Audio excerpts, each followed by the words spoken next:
Bonjour, nous sommes le vendredi 3 juin 2016.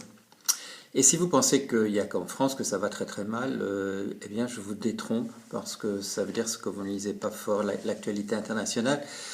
Ça va aussi mal en Allemagne. L'Allemagne est confrontée au fait que d'abord on se déchire dans son gouvernement quand même depuis quelques années et pas nécessairement entre gens qui appartiennent à des partis différents. Vous avez suivi les querelles entre le ministre de l'économie et le ministre des Finances. L'Allemagne essaye de résoudre le problème des réfugiés essentiellement dans un dialogue avec la Turquie. Il est très difficile de résoudre ces questions avec la Turquie parce qu'en ce moment il y a un gouvernement autocrate à la tête de ce pays. On ne peut pas trop, sacrifier des principes démocratiques pour le plaisir de s'arranger avec la Turquie pour qu'on garde là-bas la grande masse des réfugiés. Vous avez peut-être vu hier, le Parlement allemand a émis un vote sur le génocide arménien en Turquie. Tout le monde sait que ça, c'est quelque chose que les Turcs ne peuvent pas admettre depuis très longtemps.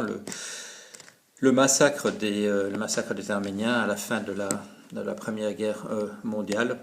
Il parle d'accident. Nous avons tendance à parler de choses d'un ordre délibéré.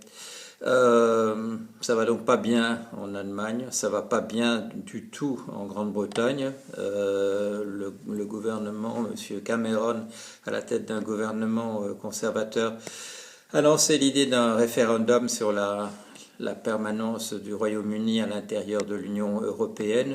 On se déchire à l'intérieur de son parti sur cette question-là avec le même enthousiasme qu'on se déchire entre droite et gauche à l'intérieur du Parti socialiste français. Les travaillistes n'ont pas une opinion bien définie sur ce qu'il faudrait faire et choisiront sans doute l'abstention. Les partis nationalistes, séparatistes choisissent l'Europe, mais essentiellement pour, dans des sortes de représailles à l'égard du gouvernement britannique qui les traite pas bien à leur point de vue. Voilà pour les pays proches. Et vous avez peut-être vu, c'est la bagarre qui s'est dessinée au sein de la Troïka. Fonds monétaire international, Commission européenne et Banque centrale européenne, ces dissensions qu'on voyait apparaître de plus en plus, voilà que le Fonds monétaire international bascule à gauche et que dans un article récent, eh bien, il s'en prend à l'austérité, il s'en prend au néolibéralisme, provoquant, et là il s'agit d'une véritable, je dirais, guerre civile au sommet, provoquant une réaction haineuse, quelque chose qu'on ne devrait pas voir dans les journaux, dans un éditorial non signé, bien entendu. Les éditoriaux sont non signés du Financial Times, qui emploie des termes orduriers pour parler des gens qui dirigent le Fonds monétaire international. Alors vous voyez, ce sont des scissions à l'intérieur des pays qui transcendent les divisions classiques, comme des partis, comme des clans qui seraient des clans naturels, comme le fait que l'establishment financier serait nécessairement du même côté que le Fonds monétaire international. Ça a été le cas depuis la création de cet organisme, mais voilà, les tensions finissent par se retrouver à peu près partout. Et là, il y a un danger véritable. Ces gens que nous n'aimons pas, ces gens qui vraiment ont essayé de réintroduire une sorte d'aristocratie, de l'argent, de système aristocratique, de système féodal, une néo-féodalité fondée sur la capacité ou non que vous avez à faire de l'argent.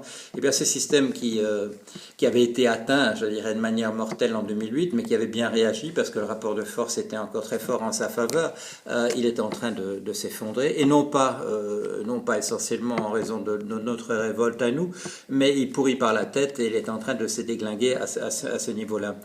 Alors j'attire toujours votre attention sur le fait qu'il ne faut pas regarder ici et là des choses qui se passent sans les relier au tout. C'est un problème général, l'effondrement est généralisé à l'intérieur de nos systèmes. Et là, il faudrait faire attention à ce TINA, à ce There is no alternative. Les gens qui nous parlaient d'utiliser ce slogan, justement, la droite ultralibérale, c'était un moyen de soutenir ce qu'ils considéraient comme une bonne approche. Il nous disait, elle est bonne, et en plus, il n'y a pas d'autre choix.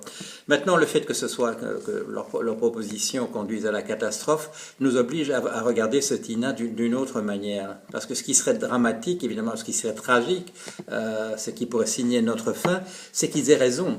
Que leur système soit non seulement catastrophique, ce que tout le monde peut constater, mais qu'il n'y ait pas d'alternative. Et vous remarquez sans doute que je parle de plus en plus, ou je m'intéresse de plus en plus à la Chine. Il y a une série de petits papiers qui vont sortir sous ma plume. Mon attention avait été attirée là-dessus par le fait qu'on s'intéresse beaucoup en Chine à mon dernier ouvrage. Ça va attirer mon attention sur ce qui se passe là-bas. Non pas que je m'en désintéressais jusqu'ici, j'en ai déjà parlé. J'ai parlé de la Chine et de son altérité, de ses alternatives dans deux de mes ouvrages, dans Principe des systèmes intelligents et en 1989, donc c'est pas tout à fait récent. À la Chine en tant que telle, je veux dire pas à l'actualité, à l'histoire de la Chine archaïque, à la manière dont ces catégories de pensée se sont créées à une époque. Et aussi, j'en ai reparlé en 2009 dans Comment la vérité et la réalité furent inventées. Alors, pourquoi cet intérêt pour la Chine? Parce que pour explorer justement ce TINA, si ni la Chine ni nous en Occident n'avons trouvé la solution à certains types de problèmes, alors que les approches étaient extrêmement différentes, et ça je le souligne, et j'ai expliqué en 89 et puis j'y suis revenu en 2009 pourquoi il y a une véritable altérité entre la Chine et nous. Et bon, c'est pas une découverte, je dirais, personnelle.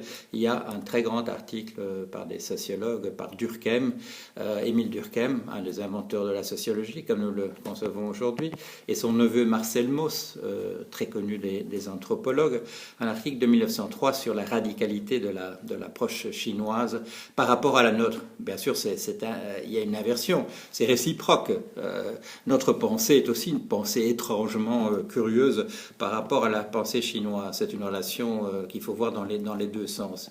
Les Chinois ne sont pas surprenants et nous, normaux, non, nous sommes surprenants les uns par rapport aux autres. Et si nous n'avons pas trouvé la solution, ni nous ni eux, sur un certain type de problème, et c'est ça que je suis en train d'explorer, à ce moment-là, eh bien, il n'y a plus que deux alternatives. Ou bien le problème est insoluble, ce qui est possible. On m'encourage à faire une suite à mon bouquin.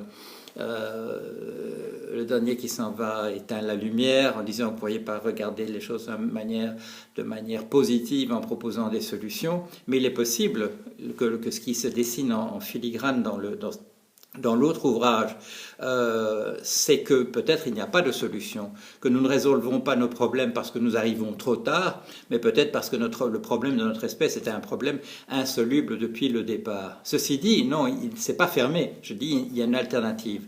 Mais l'alternative, ce serait que si ni les Chinois en 2500 ans, ni nous en 2500 ans, en prenant des approches extrêmement différentes, non pas délibérément, nous avons fait comme nous pouvions, si nous n'avons pas résolu ces problèmes et si les solutions ne sont pas inscrites dans les manières dont nous avons abordé les problèmes, alors ou bien le problème est insoluble, ou bien il faut trouver des solutions tout à fait neuves et le faire rapidement. Et ces solutions qui sont tout à fait neuves, il n'est pas dit que nous n'y ayons pas encore réfléchi. Moi, je considère que dans cette période qui va de 1800 à 1850, il y a les auteurs qui ont écrit là, et peut-être pas, j'exclus peut-être de ça Karl Marx, parce qu'on considère quand même qu'il a eu la possibilité, si on veut, après sa mort, après 1883, la possibilité quand même qu'il y ait des tentatives d'application du système marxien.